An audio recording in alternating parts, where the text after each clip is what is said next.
আসসালামু আলাইকুম, চ্যানেল এই সংবাদে আপনাদের সবাইকে আমন্ত্রণ জানাচ্ছি। আমি আল আভি জাহান।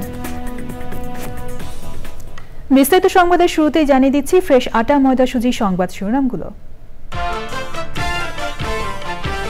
জাতিসংঘ প্রতিবেদনে জুলাই অভ্যুত্থানে গুরুতর মানবাধিকার লঙ্ঘনের তথ্য, আইন শৃঙ্খলা বাহিনী ও আওয়ামী লীগের নির্দেশে বল প্রয়োগে বেড়েছে নিহতের সংখ্যা।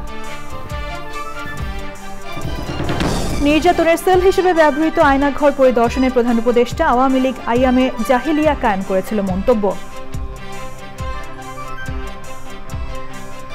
শেয়ার বাজারে 10 লাখের কম বিনিয়োগে ঋণ সুবিধা না দিতে টাস্ক ফোর্সের সুপারিশ, মার্চেন্ট ব্যাংকে ঋণদাতা প্রতিষ্ঠান করার পরামর্শ। এবং টেকসই চামড়া শিল্প গড়ে তুলতে অ্যাকশন প্ল্যান বাস্তবায়নে বিশিষ্টজনদের আহ্বান, আরও পরিকল্পনা ও কার্যকর উদ্যোগের তাগিদ।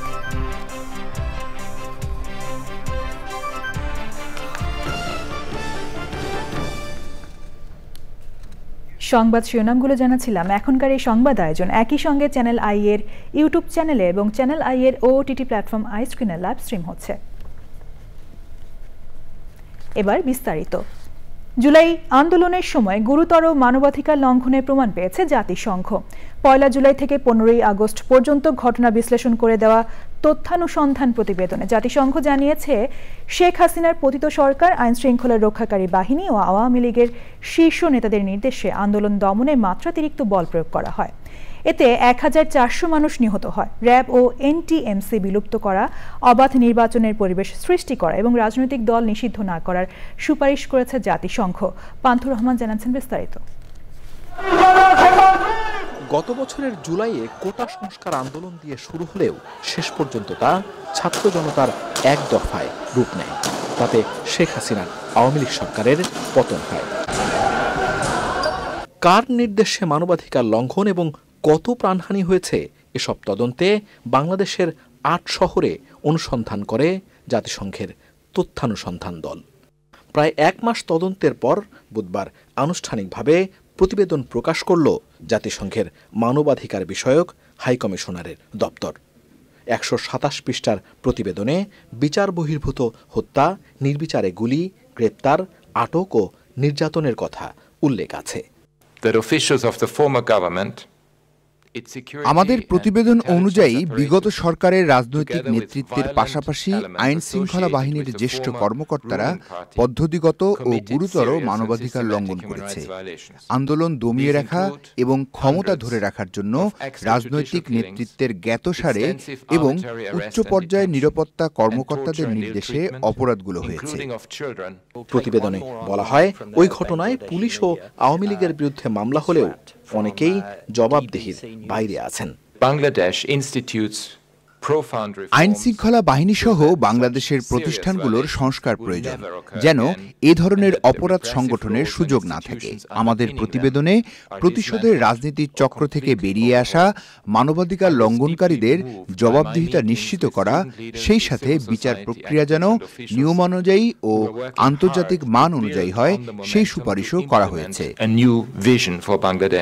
প্রশ্নের উত্তরে মানবাধিকার কমিশনের এশিয়া প্যাসিফিক অঞ্চলের প্রধান বলেন, ভারত শেখ হাসিনাকে ফেরত দেবে কিনা তা দুদেশের বিষয়। বাংলাদেশে শুধু পুলিশ নয়, বরং গোটা নিরাপত্তা বাহিনীরই সংস্কার প্রয়োজন। কেননা বাংলাদেশে পুলিশের সেনাকরণ হয়েছে। র্যাব, বিজিবি সহ বিভিন্ন সংস্থা হয় সেনাবাহিনীর আওতাধীন অথবা প্রধানমন্ত্রী বা জ্যেষ্ঠ নির্বাহীদের নির্দেশনায় চলে। আর আমি মনে করি ভারত থেকে শেখ হাসিনাকে ফিরিয়ে আনার বিষয়টি দুই দেশের দ্বিপাক্ষিক ইস্যু। নিহত 1400 জনের মধ্যে 118 জন শিশু বলে উল্লেখ করা হয় প্রতিবেদনে। এছাড়া বাংলাদেশ পুলিশের বরাত দিয়ে 44 জন পুলিশ সদস্য নিহত হয়েছেন বলেও প্রতিবেদনে উল্লেখ করা হয়েছে। পান্থুর রহমান, চ্যানেল আই, ঢাকা। আয়নাঘরের নির্যাতনের কথা মুখে শোনা গেলেও এবারই প্রথম দেখা গেল গোপন বন্দিশালার চিত্র। প্রথমবারের মতো গণমাধ্যম কর্মীদের দেখানো হলো আয়নাঘরের 3টি স্পট। প্রধান উপদেষ্টা অধ্যাপক মোহাম্মদ ইউনূস আয়নাঘর পরিদর্শন করে বলেছেন, বিনা কারণে বিনা দোষে ব্যক্তিদের উঠিয়ে এনে জঙ্গি বলে আয়নাঘরে ঢুকিয়ে রাখা হতো। আওয়ামী লীগ সরকার দেশে আইয়ামে জাহিলিয়া প্রতিষ্ঠা করেছিল বলেও মন্তব্য করেন তিনি। মোস্তফা মলিকের রিপোর্ট। এই সেই আয়নাঘর, গোপন বন্দিশালা, যেখানে বছরের পর বছর চলত নির্যাতন। পরিবার আর স্বজনদের করুণ আর্তনাদ কখনো পৌঁছেনি শাসকদের কানে। গেল সরকারের প্রধানমন্ত্রী থেকে শুরু করে দায়িত্বশীল সবাই অস্বীকার করেছেন এই আয়নাঘরকে, বলেছিলেন সবই গণমাধ্যম কর্মীদের বানানো গল্প। সেই গোপন বন্দিশালার বিভিন্ন কক্ষ ঘুরে দেখেন প্রধান উপদেষ্টা অধ্যাপক ডক্টর মোহাম্মদ ইউনূস সহ কয়েকজন উপদেষ্টা, গুম কমিশনের সদস্য সহ দেশি বিদেশি কয়েকটি গণমাধ্যম। নির্যাতনের বর্ণনা দিয়েছেন গুমের শিকার ব্যক্তিরা।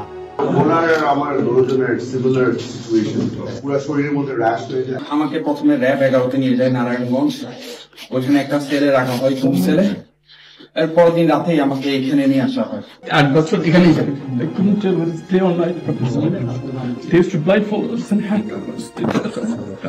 রাজধানীর উত্তরা, কচুক্ষেত এবং আগারগাঁওয়ে গোপন বন্দিশালা পরিদর্শন শেষে সাংবাদিকদের সঙ্গে কথা বলেন প্রধান উপদেষ্টা। যতটাই শুনি অবিশ্বাস্য মনে হয়, এটা কি আমাদের জগৎ, এটা কি আমাদের সমাজ, আমরা এটা করলাম। এবং যারা নিগৃহীত হয়েছে, যারা এটা শিকার হয়েছে, তারা আমাদের সঙ্গে আছে, তাদের মুখের থেকে শুনলাম কিভাবে হয়েছে। কোনো ব্যাখ্যা নাই। এটা ব্যাখ্যা থাকলে কিছু একটা হলে মানুষ বোঝে যে এটার কারণ ছিল। এটা বিনা কারণে রাস্তা থেকে উঠিয়ে আনার মতো কথা। বিনা দোষে কতগুলো সাক্ষী সাবুত হাজির করে সেই যন্ত্র, ওই এক্সপ্লোসিভ কতগুলো গাড়ির ভিতরে ঢুকিয়ে দিয়ে তারা বলছে তুমি সন্ত্রাসী জঙ্গি। এখন শুনতেছি আয়নাগরের বিভিন্ন ভার্সন সারা দেশ জুড়ে আছে। কেউ বলছে 700, কেউ বলে 800। এতে সংখ্যাও নিরূপণ করা যায়নি পর্যন্ত কতটা আছে। আওয়ামী লীগের শাসনকালকে অন্ধকার যুগের সঙ্গে তুলনা করেন অধ্যাপক ইউনূস। গত সরকার এই আইএমএ জাহেলিয়াতকে প্রতিষ্ঠিত করে গেছে সর্বক্ষেত্রে। এটা তার একটা নমুনা। কাজে আমরা দেশের যে চূড়ান্ত অবনতি, চূড়ান্ত রূপ দেখলাম, সর্বক্ষেত্রে এটা তার একটা প্রতিচ্ছবি। কাজে গুম কমিশন যেটা আমাদের সামনে নিয়ে আসলো, সেটা হলো যে কি পরিমাণে একটা দেশকে সর্বদিকে ধ্বংস করা যায়, এমনকি মানুষের একেবারে সামান্যতম যে মানবিক অধিকার সেটুকু থেকে বঞ্চিত করে রেখে দেওয়া হয়েছে। যারা করেছে তাদের বিচার করতে হবে, তা না হলে আপনি নিষ্কৃতি পাবেন এটার থেকে। প্রধান উপদেষ্টা বলেন, নতুন বাংলাদেশ ও নতুন পরিবেশ গড়তে চায় সরকার। যে ঘটনাগুলো ঘটেছে তার পুনরাবৃত্তি যেন না হয়, সরকার সে লক্ষ্যে কাজ করছে বলে জানান প্রধান উপদেষ্টা। Mostafa Mallik, Channel I, Dhaka. Share বাজারে 10 লাখ টাকার কম বিনিয়োগ থাকা ব্যক্তিদের শেয়ারের বিপরীতে ঋণ সুবিধা না দেওয়ার সুপারিশ করেছে পুঁজিবাজার সংস্কারের গঠিত টাস্ক ফোর্স। সেকেন্ডারি বাজারে বিনিয়োগের 6 মাসের অভিজ্ঞতা না থাকলে তাদেরকেও ঋণ সুবিধা না দেওয়ার প্রস্তাব করা হয়েছে। সুপারিশ বাস্তবায়িত হলে শেয়ারের ফোর্স সেল বন্ধ হওয়ার পাশাপাশি বাজারে গতি আসবে বলে মনে করে নিয়ন্ত্রক সংস্থা বিএসইসি। পরাগ আজিমের রিপোর্ট। পুঁজিবাজারের উন্নয়নে আইনকানুন সংশোধন সহ বিভিন্ন বিষয়ে সুপারিশের জন্য গত 7 অক্টোবর 5 সদস্যের টাস্কফোর্স গঠন করে বিএসইসি। শেয়ার বাজারের গুরুত্বপূর্ণ দুটি বিষয় মার্জিন ঋণ ও মিউচুয়াল ফান্ড নিয়ে মঙ্গলবার বিএসইসিতে প্রাথমিক প্রতিবেদন জমা দিয়েছে টাস্কফোর্স। সুপারিশের মধ্যে রয়েছে শেয়ার বাজারে 10 লাখ টাকার কম বিনিয়োগ আছে এমন বিনিয়োগকারীকে শেয়ারের বিপরীতে ঋণ সুবিধা না দেয়া, গৃহিণী, শিক্ষার্থী সহ নিয়মিত আয়ের উৎস নেই এমন বিনিয়োগকারীকে ঋণ সুবিধার বাইরে রাখা। বিনিয়োগকারীকে দেওয়া ঋণের মেয়াদ হবে 6 মাস থেকে 1 বছর। মেয়াদ শেষে তা নবায়ন করা যাবে। ঋণদাতা প্রতিষ্ঠান ঋণের 25% বেশি একক কোনো শেয়ারে ঋণ হিসেবে বিতরণ করতে পারবে না। সুপারিশগুলোকে ইতিবাচকভাবে দেখছে বিএসইসি। 17টা টিওয়ার ছিল, তো এর মধ্যে তো মার্জিন রুলসটাও ছিল, অ্যাজ ওয়েল অ্যাজ মিউচুয়াল ফান্ডের বিষয়টাও ছিল। মার্জিন লোনে যারা ইনভেস্ট করবে তাদের রিস্কটা বিবেচনা করে কিছুটা রিস্ক কমানো হয়েছে এবং আমরা মনে করি যে এর মাধ্যমে আগামীতে যে মার্জিন রুলের থেকে যে অতিরিক্ত ফোর্স সেল আসা, প্যানিক সেল আসা, সেই বিষয়গুলো কমে যাবে। আমরা মনে করি আগামীতে পুঁজিবাজার একটা ম্যাচিউর পুঁজিবাজার দেখতে পারবো, যেখানে গ্রোথ হবে, সেটা সাস্টেনেবল হবে। আরও কিছু বিষয়ে কাজ করার তাগিদ দিয়েছেন ডিএসি ব্রোকার্স অ্যাসোসিয়েশনের সভাপতি। আমাদের যে ডেইলি ভলিউম, সেই ভলিউম আপনার কোন অবস্থায় 400-500 কোটি ছাড়িয়ে যেতে পারছে না, কিন্তু 400-500 কোটি টাকার ভলিউমে তো দিস মার্কেট ইজ আনসাস্টেনেবল। বিনিয়োগকারী ছাড়া বাজার টিকবে না। বিনিয়োগকারী অ্যাট্রাক্ট করার জন্য সেটা যে নতুন কোম্পানি আনতে হবে, বড় কোম্পানি আনতে হবে, ভালো কোম্পানি আনতে হবে, মার্কেটে অ্যাকাউন্টেবিলিটি এনশিওর করতে হবে, ট্রান্সপারেন্সি এনশিওর করতে হবে, কোনোটাই হচ্ছে না। নির্বাচনের আবহ তৈরি হলে শেয়ার বাজার আরও গতি পাবে বলেও মনে করেন তিনি। পরাগ আজিম, চ্যানেল আই, ঢাকা। দেশে ওষুধ শিল্প খাতে নতুন আবিষ্কার ও উৎপাদনের বৃহত্তর ক্ষেত্র সম্প্রসারণের লক্ষ্যে ঢাকায় শুরু হয়েছে এশিয়া ফার্মা এক্সপো। এর মাধ্যমে দেশের ওষুধ প্রস্তুতকারী শিল্প কারখানার আধুনিকতম প্রযুক্তি এবং কৌশল তুলে ধরা হবে। এই এক্সপোর মিডিয়া পার্টনার চ্যানেল আই। জানাতুল বাকিয়া রিপোর্ট। দেশের রাজস্ব খাতে দ্বিতীয় সর্বোচ্চ আয়কারী ওষুধ শিল্প। এ খাতে নয়া প্রযুক্তি ও উদ্ভাবনের বিভিন্ন দিক তুলে ধরতে ওষুধজাত পণ্যের বাণিজ্যে দক্ষিণ এশিয়ার অন্যতম প্রধান প্ল্যাটফর্ম এশিয়া ফার্মা এক্সপোর আয়োজন। পূর্বাচলে বাংলাদেশ চীনমৈত্রী সম্মেলন কেন্দ্রে শুরু হওয়া এশিয়া ফার্মা এক্সপোতে ৩২টির বেশি দেশের ৮ শতাধিক ওষুধ শিল্প প্রতিষ্ঠান অংশ নিচ্ছে। সংশ্লিষ্টরা বলছেন, এই মেলার মাধ্যমে এশিয়ার স্থানীয় ও আন্তর্জাতিক প্রতিষ্ঠানগুলো যৌথভাবে কাজ করার সুযোগ পাবে। enabling us to meet approximately 98% of our own needs. We have heard already. The pharma industry of Bangladesh is paying the second largest revenue to the government's exchequer. এই এক্সপো অভিজ্ঞতা বিনিময় ছাড়াও ওষুধ শিল্পে অংশীদারিত্বের ভিত্তিতে কাজ করার ক্ষেত্র তৈরি ও বৈশ্বিক বন্ধন দৃঢ় করবে। Bangladesh association of pharmaceuticals industries, সরকারের স্বাস্থ্য ও পরিবার কল্যাণ মন্ত্রণালয় এবং রপ্তানি উন্নয়ন ব্যুরোর যৌথ উদ্যোগে এবারের মেলায় ৩০০র মতো চীনা প্রতিষ্ঠান অংশ নিচ্ছে। বেশিরভাগ ক্ষেত্রে অ্যান্টি ক্যান্সার ড্রাগের ক্ষেত্রে যেগুলি অত্যাধিক বেশি দামে বিক্রি হয়, এবং এগুলি যদি আমরা তাড়াতাড়ি যেগুলি বর্তমানে রয়েছে সেগুলি যদি আমরা দেশে বানাতে পারি, তাহলে সেগুলির ক্ষেত্রে প্যাটেন্ট আর প্রযোজ্য হবে না। মেলায় ওষুধ শিল্পের প্রক্রিয়াজাতকরণ, প্যাকেজিংয়ের পদ্ধতি, এপিআই সমূহ, যন্ত্রপাতি এবং প্রযুক্তির নানা দিক তুলে ধরা হবে। এশিয়া ফার্মা এক্সপোর media partner Channel i. Jannatul Bakia, Channel I, Dhaka.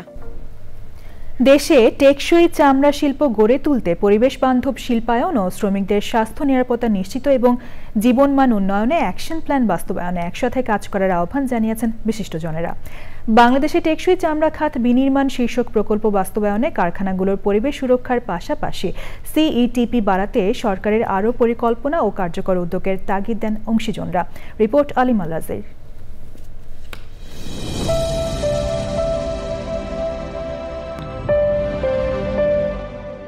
দেশের অন্যতম পুরনো ও বিপুল সম্ভাবনার খাত হওয়ার পরেও সুষ্ঠু পরিকল্পনা ও সিদ্ধান্তহীনতায় অন্যতম সমস্যা জর্জরিত খাত হয়ে উঠেছে চামড়া শিল্প। ভয়াবহ দূষণে প্রাণ প্রকৃতি ধ্বংসের পাশাপাশি ছড়াচ্ছে চর্মসহ বিভিন্ন সংক্রামক রোগ। সঠিক বর্জ্য ব্যবস্থাপনা না থাকায় মাটি ও বায়ুর পাশাপাশি দূষিত হচ্ছে নদী ও জলাশয়। এ খাতের পরিবেশগত উন্নয়ন ও অর্থনৈতিক সমৃদ্ধি নিশ্চিতে কর্মপরিকল্পনা ও বাস্তবায়ন নিয়ে চ্যানেল আই কার্যালয়ে আলোচনা। চামড়া শিল্পে অব্যবস্থাপনা এবং অস্বাস্থ্যকর পরিবেশ নিয়ন্ত্রণে শ্রমিকদের অধিকার নিশ্চিতের পাশাপাশি মাঠ পর্যায়ে নজরদারি ও আইনের কঠোর প্রয়োগের উপর গুরুত্ব আরোপ করেন বক্তারা। এই যে অ্যাসিডগুলো ব্যবহার হচ্ছে, অ্যাসিড যারা ব্যবহার করছে ওয়ার্কাররা, তাদের এখানে ল্যাক অফ নলেজের একটা বড় ধরনের বিষয় আছে, যেটার কারণে কিন্তু এই পরিবেশগত জায়গাটাতে এটা একটা বড় ধরনের সলিড ওয়েস্টের জন্য কোনো প্রভিশনই রাখা হয় নাই। সলিড ওয়েস্ট ম্যানেজমেন্টটা কি হবে, স্টিল টুডে এটার কোনো সমাধান এখনো হয় নাই। বলা হচ্ছে এটা 9 একর বা 10 একরের মধ্যে হবে। দলসর নদী, আপার স্ট্রিম, লোয়ার স্ট্রিমিং, সো এটা কিন্তু পুরো ইকোসিস্টেমটাকে আনপার্ট করছে। সো হাউ উই ক্যান, মানে এটা কিন্তু আমাদের এখন বাবার বিষয়। শ্রমিকদেরকে এবং মালিক পক্ষকেও আমরা বিভিন্ন রকম এই সচেতনতামূলক কার্যক্রম আমরা পরিচালনা করছি, তাদেরকে সচেতন করছি যাতে তারা এই স্বাস্থ্য সেবাগুলো নিশ্চিত। যে দেশের চামড়া দিয়ে পণ্য তৈরি করে বিদেশে রপ্তানি করতে পারছি না, সেখানে আসলে ব্যবসায়ীদের মধ্যে এই অ্যাজিলিটিটা অনেক বেশি হওয়া উচিত ছিল এতদিনে। সেইখানে আমরা সেই প্যাশন, আবেগ বা এই ধরনের কোনো বিষয় দেখতে পাই না। পরিবেশ বান্ধব শিল্পায়ন সামাজিক অর্থনৈতিক নিরাপত্তা যেমন নিশ্চিত করবে, তেমনি ভবিষ্যৎ প্রজন্মের জন্য গড়ে উঠবে বাসযোগ্য পৃথিবী। সলিড ওয়েস্ট ম্যানেজমেন্টে তো আমরা আসলে ফেল করেছি, তবে আমাদের আশা করছি আমরা খুব শীঘ্রই এটা পারবো। এবং এর জন্য আমাদের যেহেতু দেশি বিদেশি প্রতিষ্ঠানের সাথে আমাদের কিছু চুক্তিও হয়েছে, তারা নেওয়া শুরু করলে আমাদের সলিড ওয়েস্টের সমস্যাটা মিটে যাবে। যে ধরনের কেমিক্যাল আমরা তৈরি করি, ওয়েস্ট তৈরি হয়, সেগুলি কিছু কিছু ক্ষেত্রে কিন্তু রিউজ করা সম্ভব। তো আমরা ধীরে ধীরে, কারণ রিউজ যদি আমরা করি তাহলে আমার পরিবেশে ওই যে কেমিক্যালগুলো আসবে না। তো আমরা এখন বাধ্যতামূলক করছি হলো যে ক্রোমটা তৈরি হয়, ক্রোম ফ্লোরটা তৈরি হয়, সেটা যেন রিসাইকেল করে বা রিউজ করতে পারে। সরকার কিন্তু যদি প্রোডাকশনের দিকে যান তাহলে হবে না। সরকারের দ্বিতীয় কাজ হচ্ছে ফ্যাসিলিটেট করা। কাজটা করতে হবে কিন্তু শিল্পপতিদের, শিল্পের যারা মালিক তাদের করতে হবে। তারা যেন স্বল্প প্রফিটে সন্তুষ্ট না থাকেন, তারা এটাকে একটা টেকসই প্রক্রিয়াতে নিয়ে অনেক কাজ করেন। মনে রাখতে হবে যে শ্রমক্ষেত্রের সমস্যা এত এবং এত বিচিত্র, এত মানে এটি 90 দিনে গুছিয়ে আনা খুব কঠিন কাজ, কারণ এখানে কাউকেই বাদ দেওয়া যাবে না, আর এটি শত বৎসরের সমস্যা। আমাদের ক্ষতিকর রাসায়নিক দ্রব্য ব্যবহার বন্ধের পাশাপাশি এই শিল্পের সুষ্ঠু ব্যবস্থাপনা এবং সচেতনতার উপর গুরুত্ব আরোপ করেছেন প্রকৃতি বন্ধু বীর মুক্তিযোদ্ধা মুকিত মজুমদার বাবু। ট্যানারির যে কারখানাগুলো হাজারীবাগ থেকে যে গেল, সেটারও কিন্তু 7 বছর হয়ে গেছে, এবং 7 বছরে কিন্তু তেমন কোনো আমরা সলিউশন এখনো বের করতে পারিনি। যেই জায়গায় যাওয়া উচিত ছিল সেখান থেকে বরঞ্চ পিছন দিকে যাচ্ছে। সলিড ওয়েস্টের সমস্যার সমাধান হয়নি। তারপরে আমাদের যে প্যারামিটারগুলো আছে সেগুলো অ্যাড্রেস করতে হবে আমাদের সবাই। আমরা কিন্তু একটু অ্যাকশন প্ল্যান তৈরি করতে হবে, এবং সেই অ্যাকশন প্ল্যান করতে হলে কিন্তু আমাদের এই পয়েন্টগুলো নিয়ে কাজ করতে হবে, এবং যেটা আমাদের জন্য দরকার, আমাদের দেশের জন্য দরকার, এবং আমাদের এই ইন্ডাস্ট্রিগুলোকে বাঁচানোর জন্য দরকার।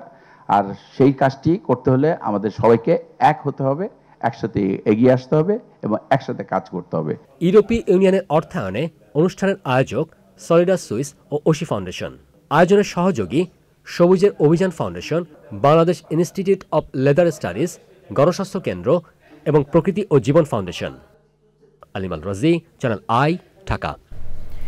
জীবদ্দশায় কোনো রাষ্ট্রীয় স্বীকৃতি পাননি ছুটির ঘণ্টা খ্যাত চলচ্চিত্র নির্মাতা আজিজুর রহমান। এ নিয়ে আক্ষেপ ছিল তার পরিবারের সদস্যদের। অবশেষে মৃত্যুর প্রায় 3 বছর পর আজিজুর রহমানকে মরণোত্তর 21 পদক দেওয়ার ঘোষণা দিয়েছে সরকার। রাষ্ট্রীয় স্বীকৃতি না পাওয়ার আক্ষেপ এতদিনে দূর হয়েছে বলে জানিয়েছে নির্মাতার পরিবার। যাযাবর মিন্টুর রিপোর্ট। 1958 সালে এদেশ তোমার আমার চলচ্চিত্রে এহতেশামের সহকারী হিসেবে ক্যারিয়ার শুরু করেন আজিজুর রহমান। তার নির্মিত প্রথম চলচ্চিত্র সয়ফুল মুলক বদিউজ্জামাল মুক্তি পায় 1967 সালে। মোট 53টি চলচ্চিত্র নির্মাণ করেছেন আজিজুর রহমান। ছুটির ঘণ্টা তার সবচেয়ে আলোচিত চলচ্চিত্র। এছাড়া অশিক্ষিত, মাটির ঘর, জনতা এক্সপ্রেস, অতিথি, লাল কাজল, রঙিন রূপবান, দিল সিনেমাগুলোও পেয়েছে জনপ্রিয়তা। রাষ্ট্রীয় পদক না পেলেও কোনো আক্ষেপ ছিল না আজিজুর রহমানের। জীবদ্দশায় কখনো এ নিয়ে হতাশা প্রকাশ করেননি। তবে আজিজুর রহমান বেঁচে থাকলে এমন সংবাদে খুশি হতেন বলে জানান তাঁর মেয়ে আলিয়া রহমান বিন্দি। আমার বাবা তো ডিজার্ভ করতেন একটা ন্যাশনাল অ্যাওয়ার্ড। বাংলাদেশের এই যে আপনার চলচ্চিত্র জগৎটার বাণিজ্যিকভাবে ওনারা 90s আমলটাতে, আর 80s 90s ওনারা সব ব্যবসা সফল ছবি দিয়েছেন, এবং ওনাদের কাজের জন্য এই ইন্ডাস্ট্রিটা বেঁচে ছিল। হ্যাঁ, কিন্তু কেন আমি জানি না, অজানা একটা কারণে আমার বাবা কখনোই অ্যাওয়ার্ডটা পেল না। প্রয়াত আজিজুর রহমানের সহধর্মিণী জানালেন, আজিজুর রহমান কখনো সমঝোতা বা চাটুকারিতা করেননি। জীবন ব্যয় করেছেন চলচ্চিত্র নির্মাণে। এই কথাটা মনে হলে আমার খুব কষ্ট হয় যে উনি এত ভালো ভালো ছবি করেছেন, কিন্তু জাতীয় চলচ্চিত্র পুরস্কার পান নাই। উনি বলতেন যে আমি তো দর্শকের থেকে পুরস্কার পেয়েছি, আমার দর্শক তো আমাকে পুরস্কার দিয়েছে, আমার প্রত্যেকটা ছবি এত হিট ছবি আমি দিছি, আমার কোনো আক্ষেপ নেই। ব্যতিক্রমী গল্প, নিরলস পরিশ্রম আর নতুন প্রযুক্তির ওপর গবেষণা আজিজুর রহমানের ছবিগুলোকে নিয়ে গেছে অন্য মাত্রায়। চলচ্চিত্র বোদ্ধারা মনে করেন তার চলচ্চিত্রগুলো আলোচনায় থাকবে যুগের পর যুগ।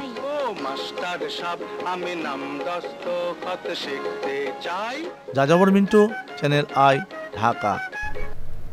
ফুলের সৌন্দর্যে মুগ্ধ হয়ে ঢাকার মোহাম্মদপুরের জুবাইর মাহমুদ আফ্রি ছোটবেলা থেকে অনুরক্ত হন গোলাপ ফুলের প্রতি। বিচিত্র গোলাপ ফোটানোর পর এবার তিনি বাড়ির ছাদে ফুলের রং, আকার, উৎপাদন আর সৌন্দর্যের নানা দিক নিয়ে কাজ করছেন। বিস্তারিত জানাচ্ছেন শাইখ সিরাজ। ছোট ছাদের উপরে বাহারি রঙের গোলাপের আয়োজন। ঢাকার মোহাম্মদপুরের জুবাইর মাহমুদ আফ্রির ফুলের প্রতি এই বিশেষ ঝোঁক ছোটবেলা থেকেই। তবে বিজ্ঞানসম্মত উপায়ে গোলাপ উৎপাদনের অনুশীলনটি করেছেন গত আমার মা থেকে আমি এই অনুপ্রেরণাটা পাই। 85 থেকে আমার ছাদে আপনার 10-20টা গাছ সবসময় আছে, গোলাপ গাছ। এটা করতে করতে আমি 2020-এ বাংলাদেশের একজন পায়োনিয়ার আছে মির্জা সাহেব, ওনার বাগান থেকে ভীষণভাবে ইন্সপায়ার্ড হই। দেন আমি এই গোলাপটাকে মানে এক্সটেন্সিভ ওয়েতে নিয়ে যাই, এটা একটা মানে কম্প্রিহেন্সিভ রোজ গার্ডেন বলতাম। এক এক টবে এক এক জাতের গোলাপ,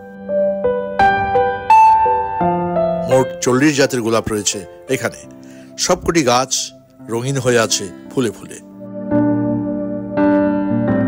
এই অনুশীলনের মূল লক্ষ্য প্রতিটি গাছ থেকে মানে এবং সংখ্যায় সর্বোচ্চ গোলাপ প্রাপ্তি। তার ভিতরে যে পটেনশিয়ালিটিটা আছে সেটাকে নিংড়ে নিয়ে আসা, তার সর্বোচ্চটা বের করে নিয়ে আসা। এটার আসল সৌন্দর্য আপনি আজকে পাচ্ছেন না। এটা যদি ঠিক এক সপ্তাহ আগে আপনি দেখতেন, আপনার একদম বলতেন যে এটা বাগানের 1 নম্বর গাছ। এটা প্রিন্সেস ডি মোনাকো। একটা স্টিকের ভিতরে অনেকগুলো না? অনেকগুলা দেখেন, 1টা 2টো 3টে 4টা 5টা 6টা। ফুল ও গাছ বিষয়ে তার অভিজ্ঞতাকে পৌঁছে দিতে চান দেশের সব ফুল চাষীদের মাঝে। প্যাশনের সাথে নলেজ ইনকর্পোরেট করে আমি আপনার প্রতি বছর নিজের আমার বিগত বছরের পারফরমেন্সটাকে ছাপিয়ে যাওয়ার চেষ্টা করতেছি। এই প্যাশনটাকে আমি ছড়িয়ে দিতে চাই বাংলাদেশে। আমি রোজ কালচারকে রিভাইভ করতে চাই। রকমারি গোলাপের মুগ্ধতায় আকৃষ্ট হয়ে রীতিমতো গবেষণায় নেমেছেন জুবায়ের মাহমুদ আফরি। 40 প্রজাতির অধিক গোলাপের শোভা ছড়াচ্ছে এখানে, এবং এই গোলাপ নিয়ে আগামীতে এই কর্মপরিকল্পনাকে আরও প্রসারিত করতে চাচ্ছেন। ঢাকার মহৎপুরের আফরির গোলাপ বাগান থেকে শাইখ সিরাজ, চ্যানেল আই।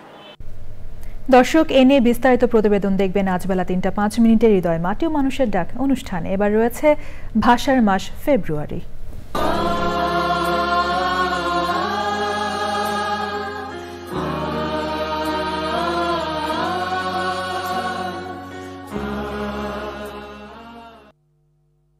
ব্যবসা, কর্মসংস্থান, উচ্চ শিক্ষা। চীনের সঙ্গে বহুমুখী যোগাযোগ বাংলাদেশে চাইনিজ ভাষা শেখার গুরুত্ব বাড়িয়েছে। মেগা প্রকল্প বাস্তবায়ন, বাণিজ্য সহ নানা কারণে চীনের বিভিন্ন প্রতিষ্ঠানের প্রভাব বৃদ্ধিতে বহু তরুণ দেশে চাকরি খুঁজতে চাইনিজ বা ম্যান্ডারিন ভাষা শিখছেন। ভাষা প্রশিক্ষকরা বলছেন, চীনা ভাষার দক্ষতা তরুণদের ক্যারিয়ার এগিয়ে নিতে সাহায্য করছে। লুৎফুর রহমান সোহাগের রিপোর্ট। চীনের অর্থনৈতিক অগ্রযাত্রা বাংলাদেশে কী ধরনের প্রভাব ফেলছে তার আঁচ পাওয়া যায় ঢাকার ভাষা শিক্ষা কেন্দ্রগুলোতে। গেল কয়েক বছরে বেসরকারি প্রতিষ্ঠান থেকে বিশ্ববিদ্যালয় পর্যন্ত ব্যাপকভাবে চীনা ভাষার চর্চা বেড়েছে। দেশে ও দেশের বাইরের সুযোগ কাজে লাগাতে ইংরেজির পর তরুণরা এখন সবচেয়ে বেশি খোঁজ নিচ্ছেন চাইনিজ বা ম্যান্ডারিন ভাষার। পায়রা তাপবিদ্যুৎ কেন্দ্র পটুয়াখালীতে ওই জায়গায় কাজ করেছি। তারপর ওই জায়গায় কাজ করার পরে ওইখান থেকেই এখানে আসা। মূলত যেহেতু দীর্ঘদিন চাইনিজের সাথে কাজ করছি, তো ভাষা জানা থাকলে আসলে বেশ কিছু সুবিধা আছে। হয়তো চাইনিজের সাথে কোনো কোম্পানিতে বা কোনো জায়গায় কাজ করার ইচ্ছে আছে। বড় ভাই চাইনিজ প্রজেক্টে চাকরি করে, পরে আমাকে ওখানে ঢুকাইছিল চাকরি করার জন্য। আমি 6 মাস মতো করছিলাম। দেখতেছি ওখানে দুভাষী আছে, আবার মানে দুভাষী থেকে শুনতেছি এখানে পড়ে চীনে যাওয়ার সুবিধা আছে। আমার হাজব্যান্ড উনি একজন দুভাষী। সে যখন চাইনিজে কথা বলে বাসায় এসে, তখন আমার খুব ভালো লাগে। আমি চাই আমার হাজব্যান্ডের মতো চাইনিজ শিখে জব করতে চাই, ভালো একটা জব চাই। প্রশিক্ষকরা বলছেন, বিচিত্র চাহিদা চাইনিজ ভাষার প্রতি তরুণদের আগ্রহী করে তুলছে। তো 1-2জন ছাত্র নিয়ে শুরু করেছি, এখন তো দেখতেই পাচ্ছেন ক্লাস ভর্তি ছাত্র। যুবক শ্রেণী বেশি শিখছে, তাদের চাকরির প্রয়োজন। তবে একটা বড় অংশ আছে যারা ব্যবসা করতে চায় বা ব্যবসা করে। যারা অল্প বয়সী তারা দুভাষী হতে চাচ্ছে বা চাইনিজ কোম্পানিতে অন্য কোনো চাকরি চাচ্ছে। যেহেতু চাইনিজ কোম্পানিতে একটু উচ্চ বেতনে চাকরি পাওয়া যায়, সে কারণেই যাদের যোগ্যতা কিছুটা কম তাদের জন্য এটা একটা বাড়তি যোগ্যতা দিচ্ছে। প্রচুর স্কলারশিপ আছে, স্কলারশিপে যারা যেতে চায় তারা প্রায় সবাই আমাদের কাছে আসে, চাইনিজ শেখে। পরিবর্তিত বিশ্বে এগিয়ে যেতে মাতৃভাষায় দক্ষ হওয়ার পাশাপাশি একাধিক ভাষা শেখার তাগিদ দিচ্ছেন প্রশিক্ষকরা। লুৎফুর রহমান সোহাগ, চ্যানেল আই, ঢাকা। সংবাদের এ পর্যায়ে নিচ্ছে বিরতি। বিরতির পর আরও যা থাকছে।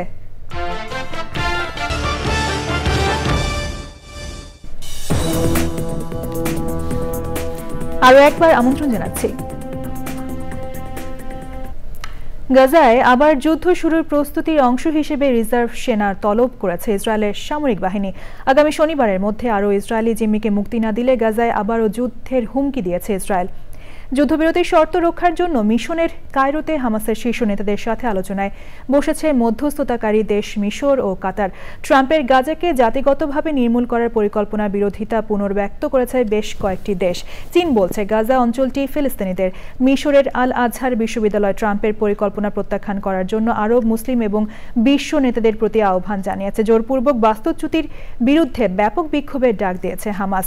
বিশ্বের সকল শহরে আগামী শুক্রবার, শনিবার ও রোববার গণ আন্দোলনে পরিণত করার আহ্বান জানিয়েছে হামাস। একই সাথে ইসরায়েলের বন্দীদের মুক্তি দেওয়ার ইতিবাচক সংকেতও দিয়েছে সংগঠনটি। জর্ডানের বাদশাহ দ্বিতীয় আবদুল্লাহ বলেছেন, ফিলিস্তিনি জনগণের বৈধ অধিকারের স্বীকৃতি এবং দ্বিরাষ্ট্রীয় সমাধান বাস্তবায়ন ছাড়া আঞ্চলিক স্থিতিশীলতা অর্জন করা সম্ভব নয়। এবার রয়েছে কৃষি সংবাদ।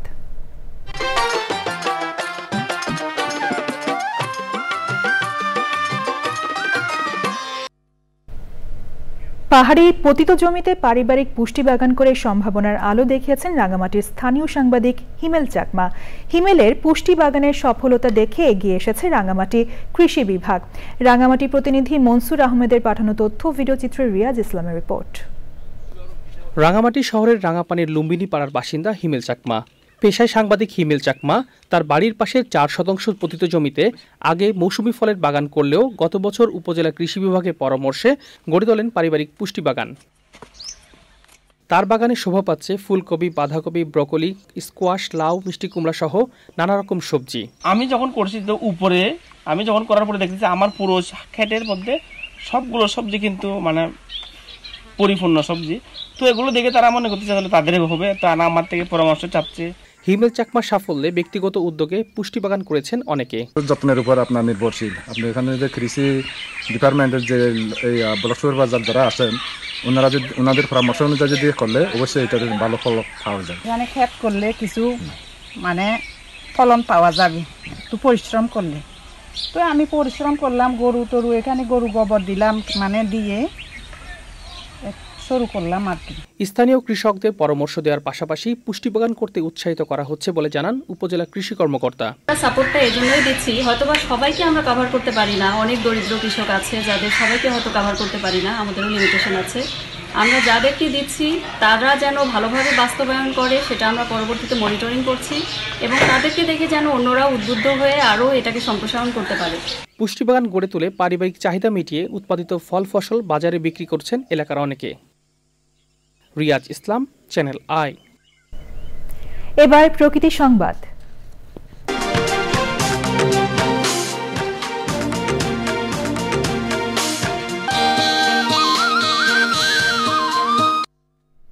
পর্যটন শিল্পের নতুন সম্ভাবনা বরগুনার বেতাগীর ঝোপখালি পাখির চর। হাজারো পাখির কলকাকলিতে মুখর প্রাকৃতিক সৌন্দর্য মণ্ডিত দক্ষিণের এ চরের দৃশ্য দেখে মুগ্ধ হবেন ভ্রমণ পিয়াসীরা। স্থানীয়রা বলছেন এ চরকে কেন্দ্র করে গড়ে উঠতে পারে আকর্ষণীয় পর্যটন কেন্দ্র, আর এ বিষয়ে কাজ করছে উপজেলার প্রশাসনও। হাসান ঝন্টুর তথ্য, ভিডিওচিত্রে আফরোজা হাসির রিপোর্ট।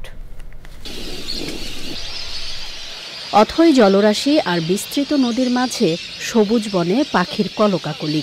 বিষখালী নদীর মোহনায় 100 একর জায়গায় প্রাকৃতিকভাবে গড়ে উঠেছে মনোমুগ্ধকর এই পাখির চর। ছোট বড় বিভিন্ন প্রজাতির পাখি, বন্যপ্রাণী আর উদ্ভিদে গড়ে উঠেছে চরের জীববৈচিত্র্য।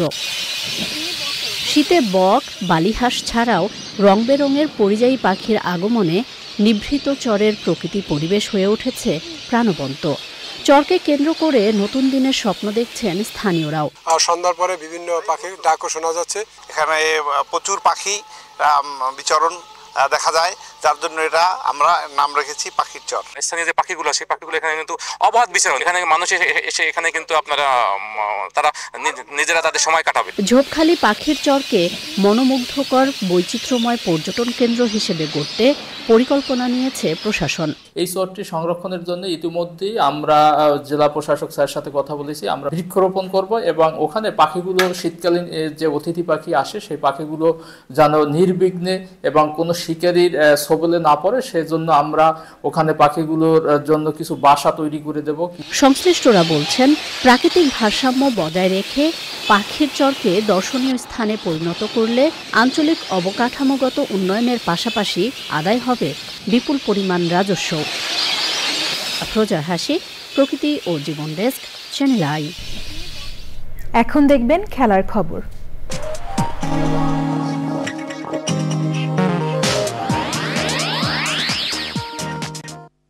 সবশেষে ফ্রেশ আটা ময়দা সুজি সংবাদ শিরোনামগুলো জানিয়ে দিচ্ছি আরো একবার। জাতিসংঘ প্রতিবেদনে জুলাই অভ্যুত্থানে গুরুতর মানবাধিকার লঙ্ঘনের তথ্য, আইন শৃঙ্খলা বাহিনী ও আওয়ামী লীগের নির্দেশে বল প্রয়োগে বেড়েছে নিহতের সংখ্যা। নির্যাতনের সেল হিসেবে ব্যবহৃত আয়নাঘর পরিদর্শনের প্রধান উপদেষ্টা, আওয়ামী লীগ আইয়ামে জাহিলিয়া কায়েম করেছিল মন্তব্য।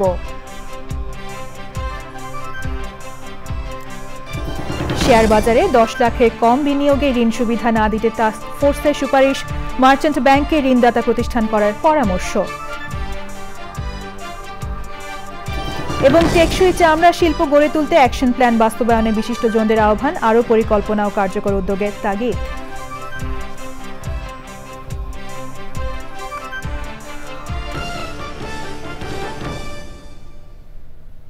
চ্যানেল আই এর সর্বশেষ সংবাদ জানতে ভিজিট করুন channelionline.com এ। যুক্ত থাকুন আমাদের সোশ্যাল মিডিয়া প্ল্যাটফর্মগুলোর সাথে। পরবর্তী শীর্ষ খবর দেখার আমন্ত্রণ জানিয়ে শেষ করছি। ধন্যবাদ সবাইকে।